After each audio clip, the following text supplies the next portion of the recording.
watched a CSI TV show? You know that at some point in that episode, whether it's a drama, fiction episode, or whether it is an actual documentary, at some point in that show, there's going to be an autopsy because they want to know how the death occurred. They want to know what time it occurred, and they want all these details. And if you think about it, that's not so strange, because when we get a phone call about someone we know passing away unexpectedly, that's the first thing we ask, isn't it? Well, what happened?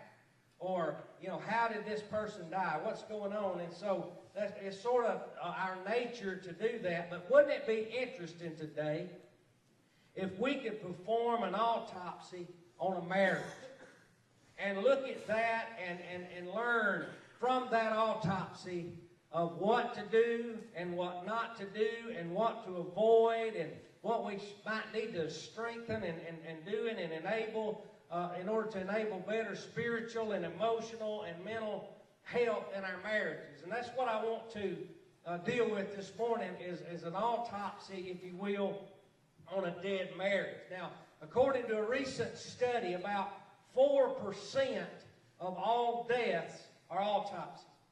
And autopsies are performed, as I mentioned, when there is a need to determine a cause of death and to develop a timeline for when this person died, because that enables, if it's a criminal situation, that enables investigators to have a time frame of when this person died, so when they begin to put up, and measure people's alibis and where were they at these certain times, then it helps them in that investigation. And so, and it's very important to know that. But the two most common results that are found in an autopsy as a cause of death is, well, I'll share them in a moment, but they are also the leading causes of death in the United States, or in the world, actually. And I believe that these same two things can be looked at in terms of spirituality and be determined that they are also things that can kill our marriage. Now, our doctors tell us that we should have an exam every year, a physical, if you will, a checkup, whatever you want to call it, and they check us out whether we're sick or not now, and they do that in order to make sure that they can catch anything in time and so on and so forth. And we need a spiritual checkup, don't we, every now and then. Amen. Probably not just annually, but maybe if that's all we can do, it's better than nothing. But we need a spiritual checkup to see where we're doing. Paul said in 1 Corinthians 11 and 28, let a man examine himself. Now, a doctor, we need to get a doctor to examine us, but when we can't have anyone else examine us spiritually, we have to examine ourselves, because we know our heart, we know our thoughts, we know our emotions, and so we are told in Scripture to examine ourselves. And the last thing we want for something to happen, or the last thing we want to happen in our or where our marriage is concerned, is to have an autopsy on it. Why? Because autopsies are only performed on things that are dead, right? So if we're going to have a healthy marriage, then we need to watch for some warning signs. We need to watch for these causes of death that I'm going to share with you this morning. And the number one cause of death in a person physically, and I believe in a person spiritually as well, is heart disease. Heart disease. Heart disease is the number one killer. J. Stowell said the heart is used in Scripture as the most comprehensive. Oh, they got me going here. Hold on. Is it through easy worship?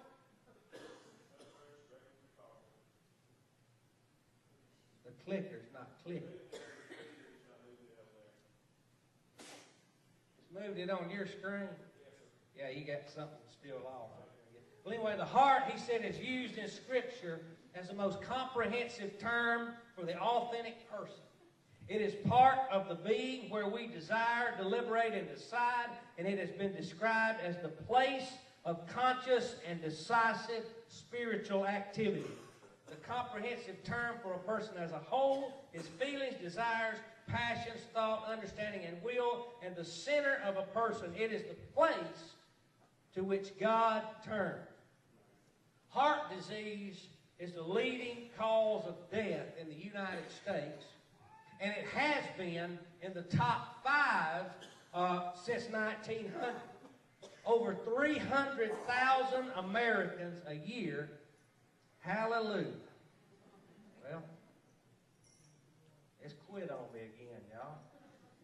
All right, anyway. Well, I want you to just fast forward to the heart with a stethoscope on it for me there. You can just press the space bar and you can do that.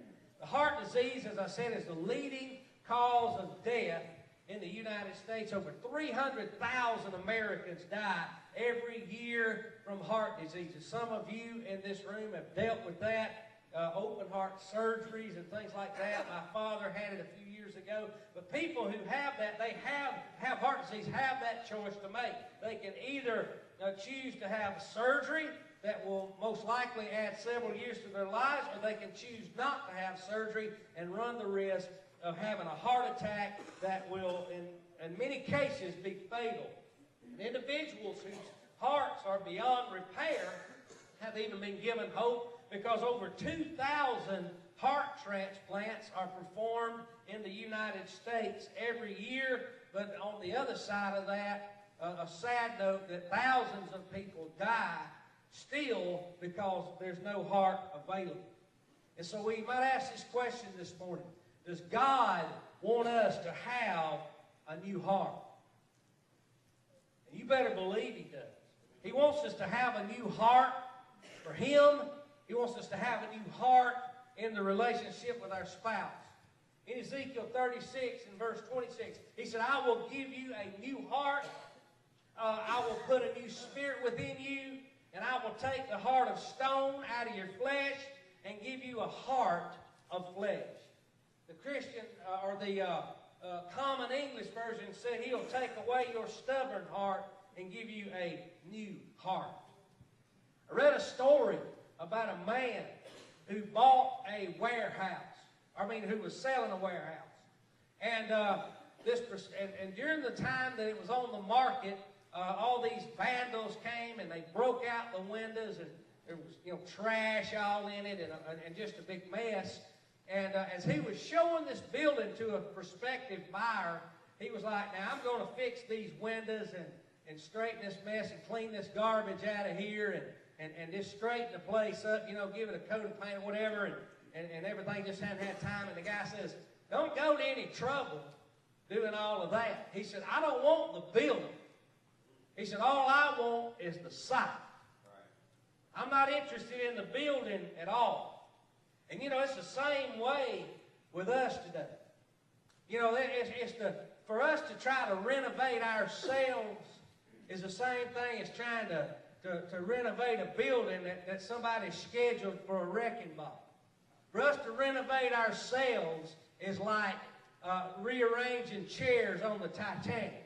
You see, God wants to do a rebuild. He wants to tear down the old and build something new. You see, God is not interested in the building. He's interested in the site. And He wants permission to rebuild us the way He wants to rebuild us. Amen? And it's just like that story. So what leads to heart disease in our body is the same thing that will lead to heart disease in our relationship with the Lord and in our marriages, and it is this: neglect. Neglect. When we neglect taking time to eat right and exercise and take care of ourselves, we all know where that will lead over a period of time. We'll gain weight, we'll feel bad, we'll develop unhealthy habits and all of these different things. And the truth is, I think my daughter Jordan shared this funny video that some guy was all huffing and blowing, and he had ran for 2 minutes and was asking, am I skinny yet?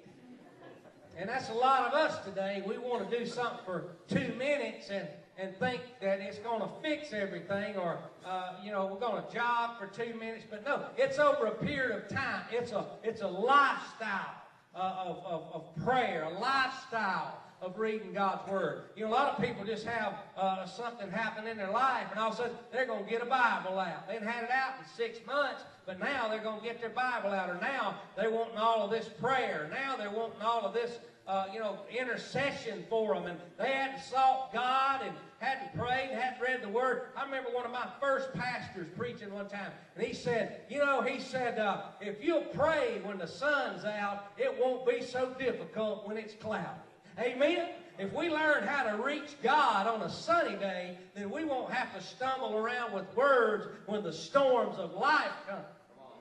And so that's what we're talking about here. We're talking about a lifestyle of health and taking care of ourselves. And if we neglect God, if we neglect our worship, if we neglect Scripture, if we neglect prayer, if we neglect serving God, if we neglect those things, then we are neglecting our relationship with Him. Quoting the prophet Isaiah, Jesus said this about that type of neglect. He said, these people draw near to me with their mouth, they honor me with their lips, but their heart is far from me. What applies to our relationship with Christ also applies to our marriage. It also applies to our marriage. And sometimes I think people put planes in autopilot. David McGee was telling me a story last night at the banquet. He had no idea I was even going to mention anything about an autopilot today, but it's interesting that he shared this story about when he was in the Air Force, a pilot thought he had trouble with the aircraft, and he ejected. And I guess, assuming he parachuted, landed on the ground, so the plane kept flying. This is a true story now. David tell you, it's not just an illustration, but this plane kept flying until it ran out of fuel. And then it just done a belly landing, I believe he said, in a cornfield somewhere. Nobody was hurt. They went and picked the airplane up on a truck, brought it back. I'm sure there was some damage, but the plane didn't, blow up in a ball of fire or anything. And I thought that's interesting that he told me that last night. He didn't realize it, and I didn't at the time, but God was working that into this message today. Because, there's a lot of people that's ejected from a marriage when there really wasn't anything wrong with it. And it kept on flying. It would have kept on flying. That pilot could have landed that plane safely. I don't know the situation. I'm not a pilot, and I'm not here to criticize the pilot for any of his errors, because I'm no one to criticize. I'd ejected before it took off the runway, because I wouldn't have ever got there. I'd been a death trap to start with for me, because I couldn't fly. But I don't know what the situation was, but you can liken that to a marriage that maybe it's in autopilot, but maybe you ejected, maybe we eject before, we should, when there's really nothing wrong. But when we put a plane in autopilot, even if we stay in it, at some point, it needs to be attended to. At some point, it's going to run out of fuel. At some point, it needs human intervention, human interaction, or it's going to go to the ground. We're told in Scripture, it's the same way, though, with our relationships. Our relationships cannot be an autopilot. We cannot continue to try to live off of something that how we felt when we were first married, or those kinds of things, and just go in this autopilot mode. Hebrews talks about in chapter 10 and verse 25, a very popular scripture that we like to apply to church attendance, and it certainly does, when it says, not forsaking the assembling of ourselves together, as is the manner of some, but exhorting one another, and so much the day more, or as you see the day approaching. One translation said, let us not neglect our meeting together as some people do. Now, we want to We always apply this to church and coming to church, but when we neglect this, we'll be like those people that Jesus was describing that had lip service but no heart service. They were going through the motions with all that, but let me relate that to our physical life. You cannot be healthy if all you eat is Doritos and Krispy Kreme donuts and drink Mountain Dew. You can't be healthy like that. You're going to get sick at some point because it's not going to work. And so it's the same way with your relationship with God and with your spouse. You have to make some right choices. Amen? You have to make some right choices. The psalmist said, I will delight myself in your statutes. I will not forget your word. He's talking to God. He says, I delight in your decrees. I will not neglect your word. In our relationship with Christ and with our spouse, we have to choose how to act. We have to choose these things. The psalmist said, I have chosen the way of truth. He said, your judgment I have laid before me. One translation, New Living, said, I have chosen to be faithful. I have determined to live by your regulations. That's what God, or the psalmist, is saying to God. The psalmist, has a made-up mind that I'm going to be faithful to God, and I'm going to be faithful to God, and I'm going to live by the word statutes, basically, is the Word of God. He said, I'm going to be faithful to the Word of God. I tell you, church, if we'll get faithful to the Word of God, a lot of things in our life will change. You want to make America great again, the first thing we need to do is make the church great again and begin to listen to God's Word, obey God's Word, read God's Word, live God's Word, preach God's Word, share God's Word, and just get the Word of God in our heart. He said, if I hide my Word, or your Word in my heart, that I may not sin against you. So it's important. And you see, faithfulness is a choice, isn't it? He said, I choose to be faithful. We have to choose not to put our relationship with God and our spouse on autopilot. That's a choice. We can't live on last year's spiritual experiences. We can't live on last Sunday's preaching. We can't live the rest of our life on Wednesday night's message that Brother Edge was talking about. There's got to be more. You're going to go eat lunch today. Most of you. Maybe you're fasting. I don't know. But if you eat lunch today, I guarantee you this, you're not going to try to live off of that lunch for the next 6 months. There'll be dinner tonight. There'll be breakfast in the morning. There'll be some snacks in between and all of that kind of stuff. And that's the way our spiritual life. We can't read the Word of God. We can't come to church and hear a message and go, well, that was great. I'll be back in 3 months to hear another one. No, we need a continuous feeding of God's Word. We need to be consuming the Word of God every day of our life. Somebody said, I remember seeing a story one time where somebody said, I don't know why preachers preach, because nobody remembers what good, nobody ever remembers, like, what'd you preach 6 months ago on Sunday, the fourth Sunday, and whatever, and like that. And I don't know if I could call it, but the preacher that was being challenged with that, he said, well, I don't know. He said, but I can tell you this, I don't know what my wife cooked on that day either. But I know this, if I don't remember what she cooked, but if I didn't eat it and continue not to eat it because I wasn't going to remember it, I would have starved to death. It's the same thing with the preaching of the Word, the reading of the Word of God. You get a continuous dose of the Word of God. He said, I'll bring it to your, Holy Ghost will bring it to your remembrance when you need it. Amen. I had a good pastor, a friend of mine, David Daniels, said it's our job to put it there. It's His job, the Holy Ghost, to bring it to our remembrance. Amen. Yeah. Glory for the Word of God. Can I get an amen and a praise for the Word of God? It'll change our life, man. It's powerful. It's powerful. But we can't live on those things, because if we do, we'll wind up finding heart disease. There we go. We'll find heart disease is eating away at our marriages and our relationship with the Lord. And I want you to know that, you know, I want to ask you a question if I can, but, you know, I'm talking about being robbed in energy and health, but I want to ask you, how is your love life? And don't misunderstand it. I'm not talking about intimacy, physical intimacy. I'm talking about love. Love. Here's what Jesus said in John 13. He said, a new commandment I give you, that you love one another as I've loved you, that you also love one another. By this all will know that you are my disciples, if you have love for one another. And, you know, we hear this applied all the time.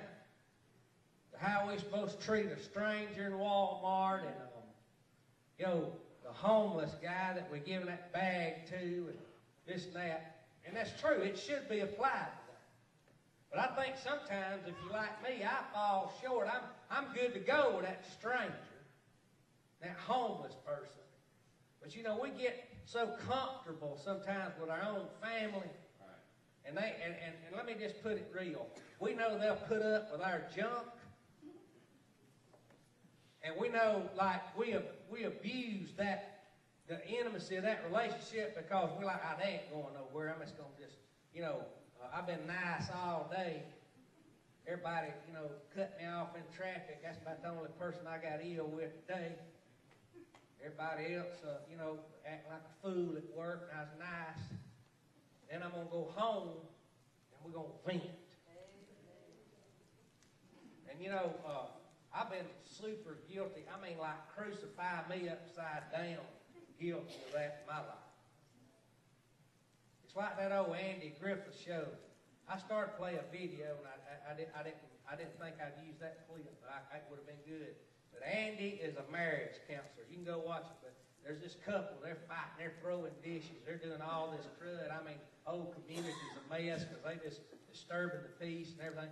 So Andy goes over there, and he's like, you know, he arrests them. And he makes them come in every morning and go, morning, dear, morning, honey, morning, dear, morning, honey. But they were, you know, they would, you know, they would get along with everybody out in the streets, you know, and then they'd go home throwing dishes and plates at one another and calling one another names and all this stuff. And then when Andy got them, what he thought straightened out where they were friendly with each other, they was biting everybody in town's head off.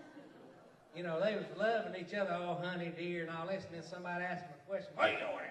You know, and it's kind of funny, but you know, sometimes I wonder if we wouldn't be better off biting them folks in the streets head off than biting their own family. And you know, and I'm not here to judge and criticize because I stand condemned, but Jesus is asking, he's talking about this display of love, and we hear that applied to, and we know it's applied to people that we would meet and here in the church, whatever, but how are we applying that? Do you think it applies to your spouse? And I believe it absolutely does. And so how is our heart of love toward God and our spouse? Is our hearts full of love for the Lord? Is our hearts full of love for our spouse? Do others know that we fellowship with Jesus by the way we treat our spouses and love them? That's a hard, boy, somebody said, well, I was just preach on drinking.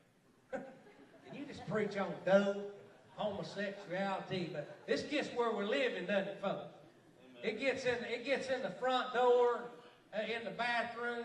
You know what I'm saying? This is the word that, you know, it cuts us off, doesn't it? When it's sharp as a two-edged sword, let me tell you something. It'll cut a believer just as quick as it'll cut an unbeliever. It knows no difference. When we have issues in our life, the word will cut it.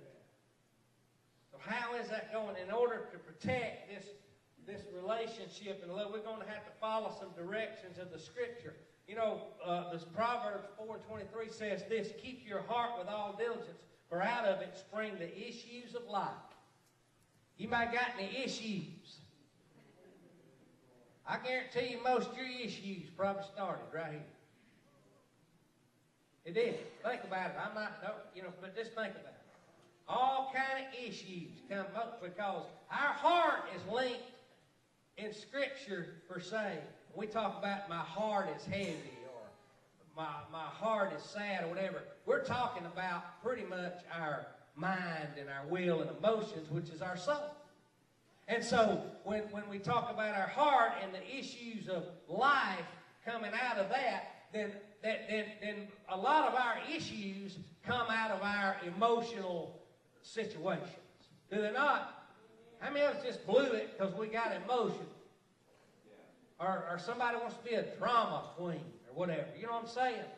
And so that's just the truth of God's Word. Guard your heart because out of it come these issues. When was the last time, let me ask you, when you connected or reconnected with God? And I didn't say anything at all about what did you do for God. I said, have you connected with God? Have you been with God? Have you prayed? Have you spent some time with the Lord? I don't mean, and we appreciate all the work, a lot of work done last night. And some of these men come in and bolted the pews down and things like that happen. That's not what I'm talking about. But when is the last time that you just spent some time alone with God in prayer and meditation? And the same question would apply to your marriage. When is the last time that you met together with your spouse? I didn't say anything about what you done for them. I vacuumed the floor for her the other day, whatever. I'm talking about when's the last time that you spent some quality time with them and just simply enjoying them for who they are. Because, let me tell you something. When Saul, when Saul had this encounter with God before he was anointed as the king or before he became the king of Israel. And it was this radical encounter with God. And the Bible said that when he turned his back to go from Samuel would have anointed him and everything. But when he turned to go to obey the Word of God and what God had for him, the Bible said that God gave Saul another heart. And I believe today that when we make a turn to do the right thing in our relationship with God and toward our spouse, that God can give us a new heart today. God can touch us in that situation, but He is in the business, God is, of heart transplants, and a new heart is not just a possibility, but it can be a reality for us today, and there's no reason why heart disease should be on the autopsy report of any marriage in this room.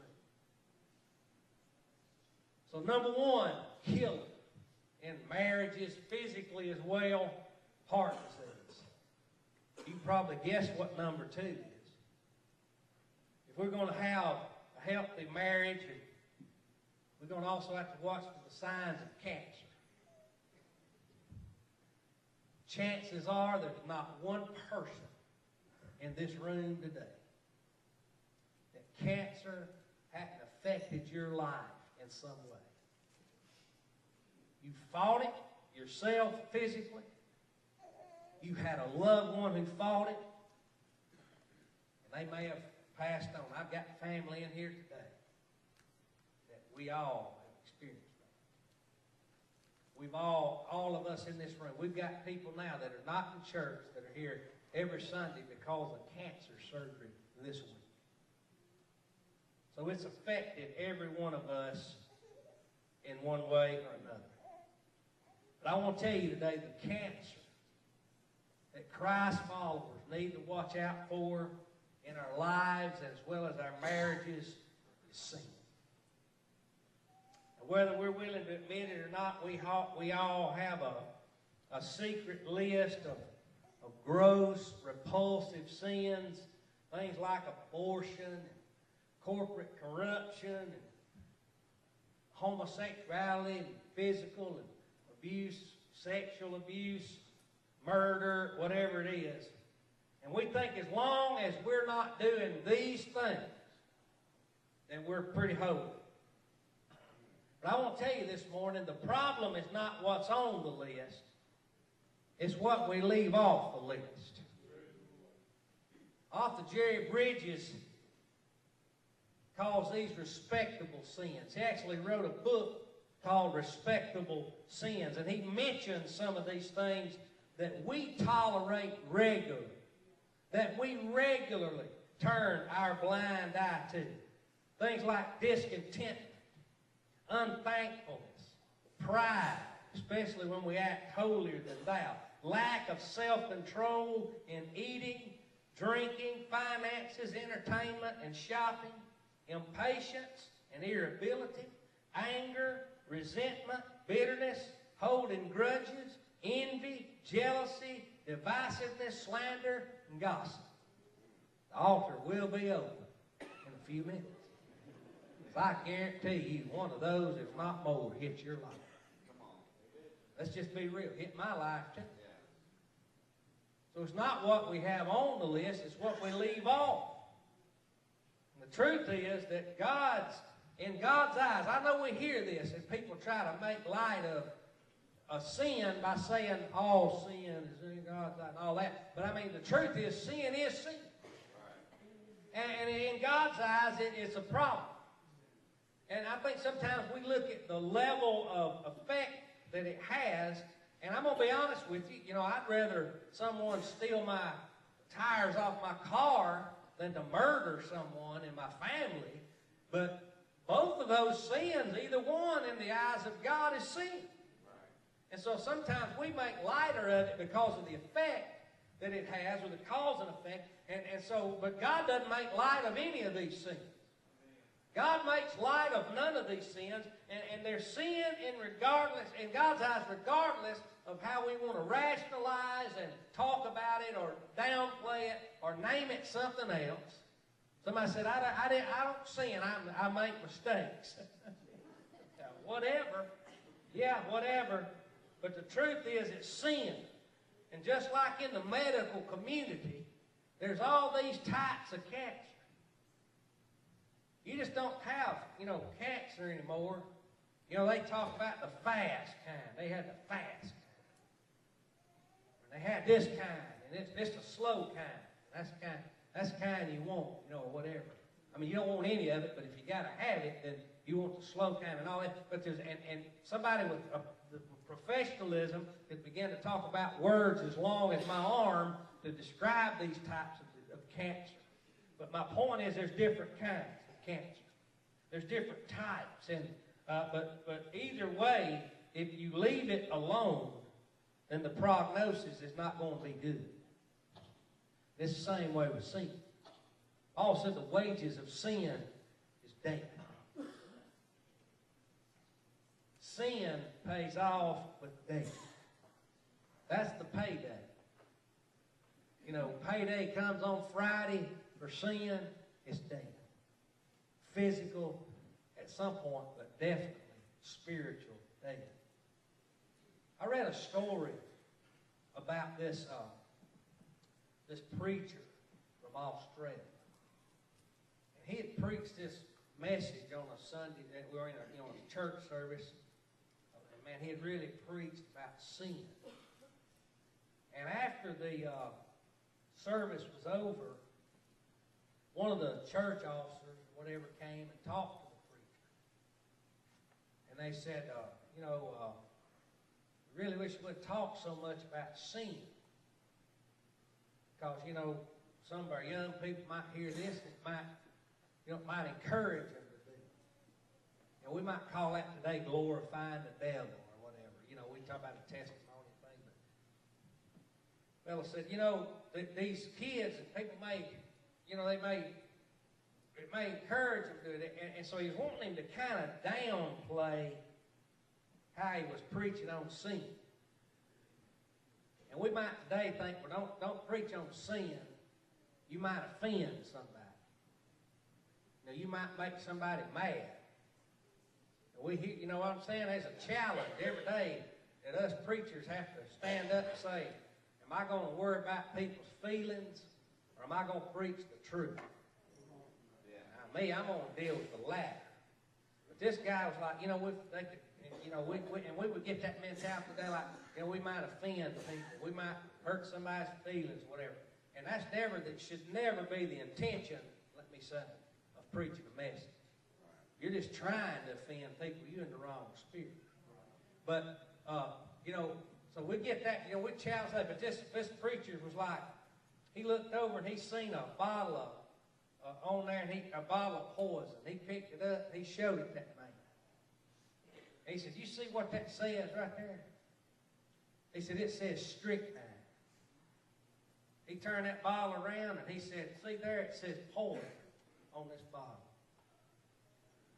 And he said, what if I were to take this bottle and put another label on it? Maybe essence of peppermint. He said, somebody would use it because they wouldn't know what it was, and it'd be even more dangerous than being labeled like it is. Let me tell you, that's the way sin. You don't want to get preaching on sin, real preaching on what it'll do and the damage it'll cause. It's just like relabeling it.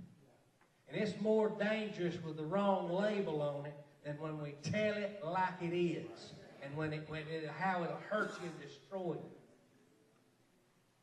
We have to be truthful.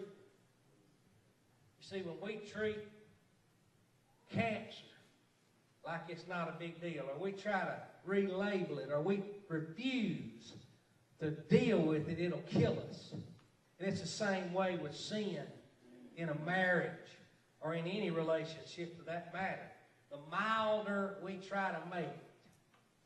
And that's what people are doing today. Watering it down. They watering sin down. They making it like it's not a big deal. It's not that bad. You are judgmental. You are overreacting. Let me tell you this. Sin has always killed.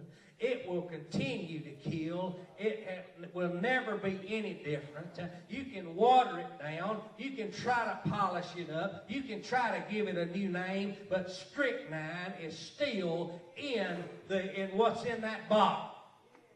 It's still poison and it's still deadly. So when we refuse it, or we try to rename it, or we try to reclassify it, and it's more dangerous than it was telling it like it is. And there's different types of cancer, as I mentioned earlier. And there's different types of sin as well. It's all deadly. And just like there's poison. You want strychnine or carbolic acid? Well, either one is what? You're going to die. You want the electric chair or the gas chamber or lethal injection? Sin's the same way. And Paul talks about these in Galatians 5. He says, now the works of the flesh are evident. What does that mean? You can see them. There's what? Evidence. Adultery, fornication, uncleanness, lewdness, idolatry, sorcery, hatred, contentions, jealousies, outbursts of wrath, selfish ambition, dissension, heresies, envy, murders, drunkenness, revelries, and the like, of which I tell you beforehand, just as I also told you in time past, that those who practice such things, those who habitually do these things, will not inherit the kingdom of God. You see, when these cancerous attitudes enter our relationships, we might not notice it at first, but it's only a matter of time. It's only a matter of time before they start affecting other areas of our life. Because what's the first thing they do? When they start checking for cancer, they want to know what? Has it spread? Is it in the lymph nodes? Has it spread? And you know, that's what sin does, the same thing. It spreads from affected areas to uninfected areas and begins to destroy healthy tissue. Cancer does that. Sin does that in our life. That's why the Scripture said, Jesus, I believe, said, a little leaven. Leaven was a type of sin. Just a little bit of leaven destroys the whole lump of dough. The thought behind that is they would knead that dough. They would knead it. That's K-N-E-A-D. Knead. Is that right? Somebody in the English teacher. Y'all know what I'm talking about. They would knead it, and that leaven would go all throughout that dough. That's what sin does. Just a little bit of leaven. Just a little bit of sin. I guarantee you right now, you're not going to go to the doctor and find a spot on your hand talking about, oh, that's just a little bit of cancer. I'll wait 6 months. Now, if you're like me, he's going to say, when are you going to get that off? And I say, yesterday. Be good enough with me. You see, you don't play with a disease. And you don't play with sin. Because it'll spread and affect your whole life. Every relationship, especially the one you have with God, or could have had with God, and your marriage. Scripture says a sound heart is life to the body, but envy is rottenness to the bones. A peaceful heart leads to a healthy body, but jealousy is like cancer to the bones. How do we deal with cancer? Surgery.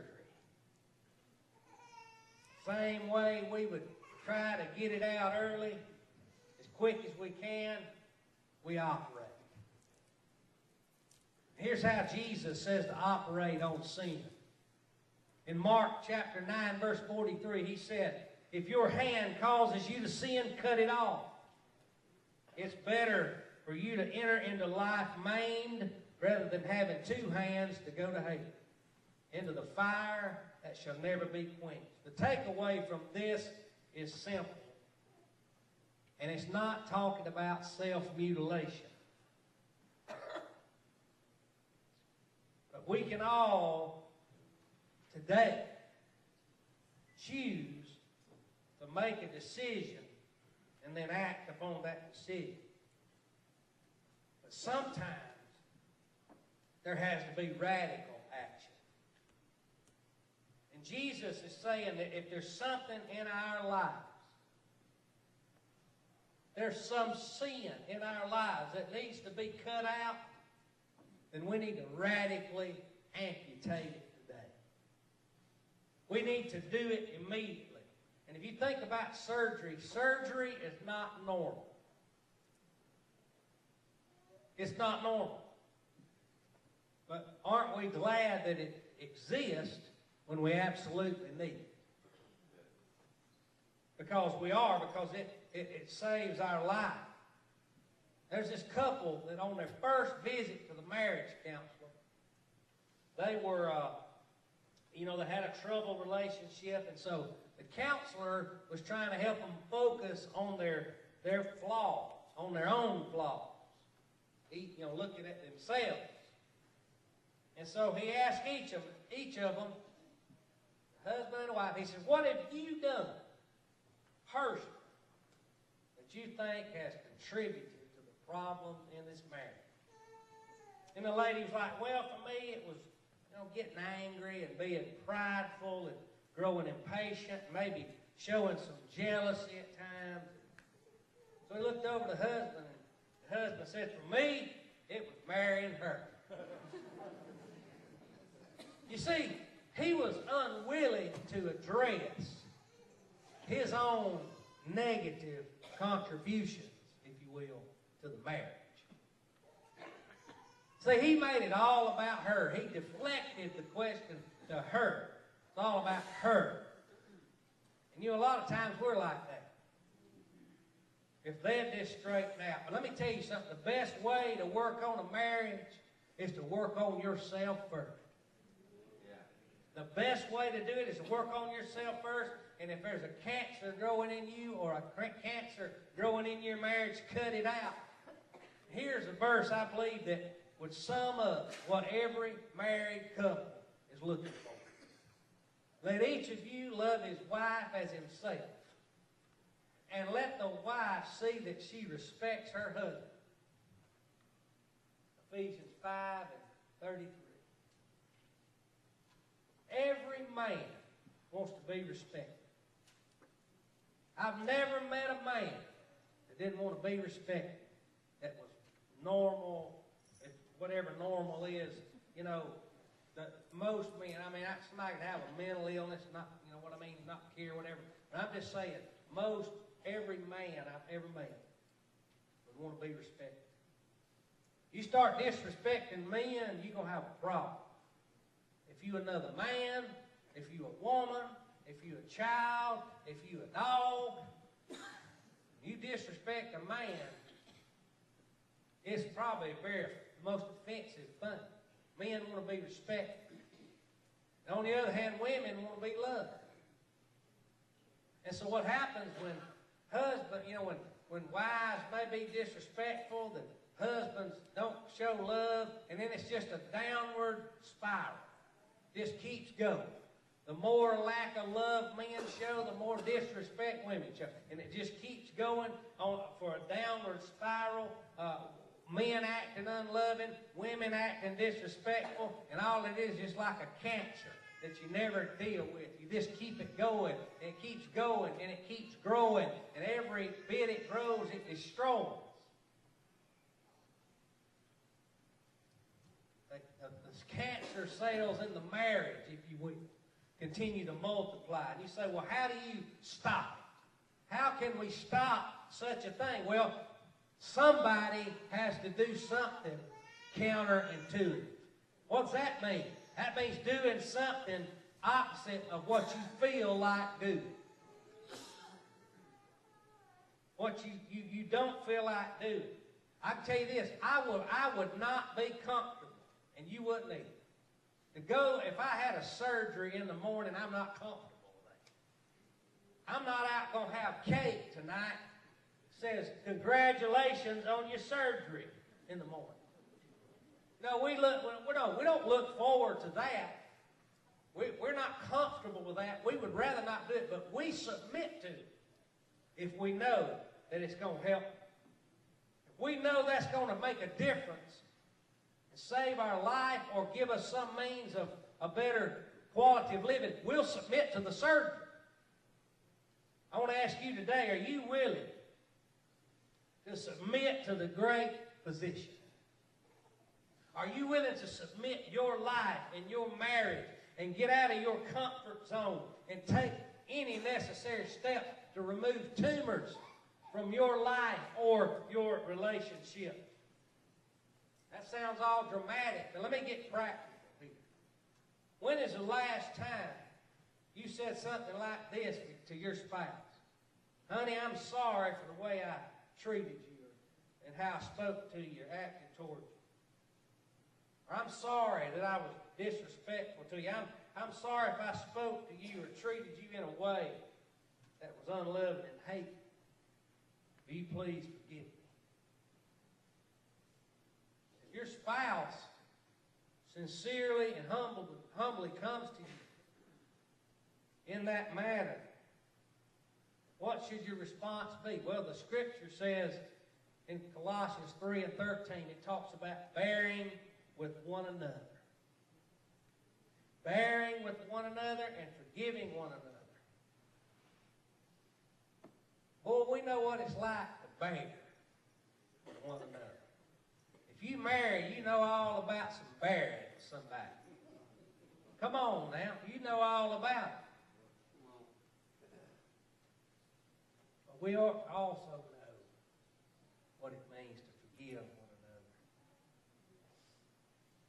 Paul said, if anyone has a complaint against another, even as Christ forgave you, so you must also do. I like how the New Living, it said this, make allowance for each other's faults.